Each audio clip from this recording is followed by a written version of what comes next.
La deuxième moitié du XVIIe siècle a vu une désintégration culturelle et un désarroi politique au royaume Congo. Les forces portugaises avaient conquis le Congo, le christianisme d'Alfonso Ier était tombé dans le syncrétisme. Et trois familles souveraines luttaient pour le pouvoir. Dans ce vide culturel et politique, de nombreux prophètes messianiques ont surgi pour proclamer leur vision socio-religieuse. La plus importante était Kipavita.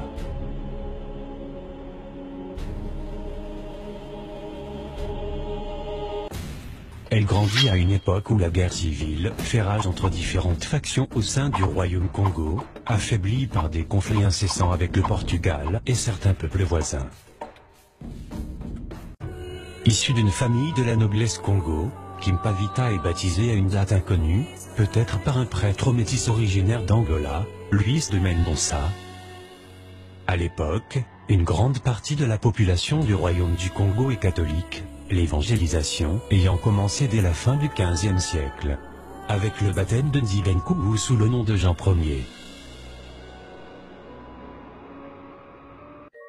Dès sa jeunesse, elle est reconnue comme Ganga Marinda, intermédiaire entre les hommes et le monde des esprits.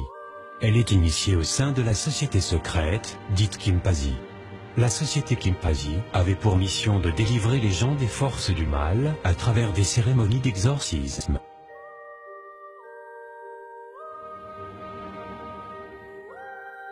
Elle est influencée par les prophéties d'Apollonia Mafuta, qui annonce un châtiment divin et se promène avec une pierre, qu'elle présente comme la tête du Christ déformée par la méchanceté des hommes.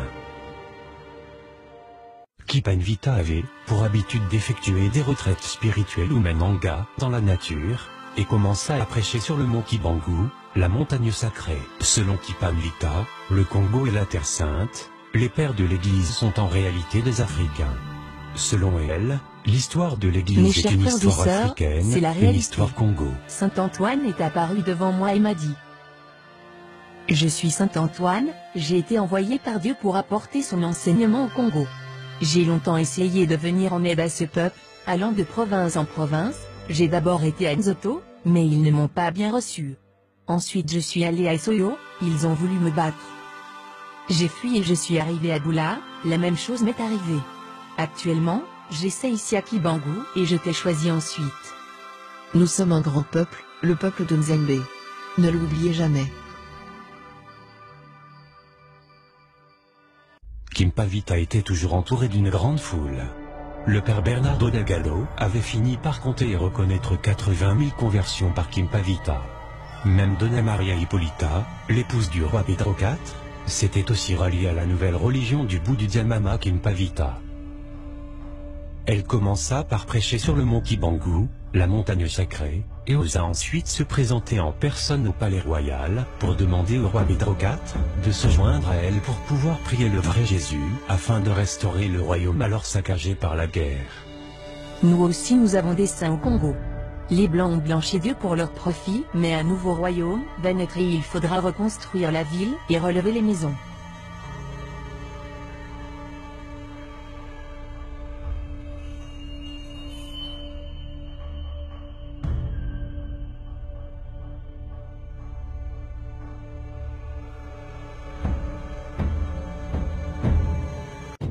La renommée de Kipavita menaçait celui des missionnaires.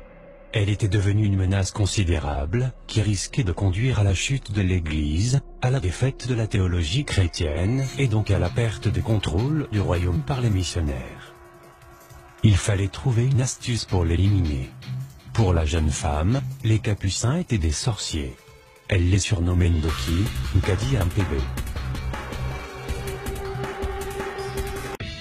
Kipavita élabora un enseignement religieux purificateur luttant contre le désordre moral, les objets de superstition et les fétiches.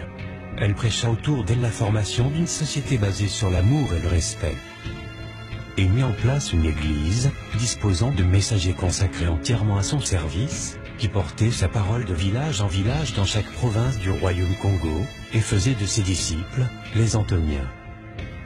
Elle rembella les missionnaires capucins italiens, qui monopolisaient la révélation divine, et poussa au boycottage des sacrements, qu'ils administraient, flux de baptême, flux de confession, flux de mariage.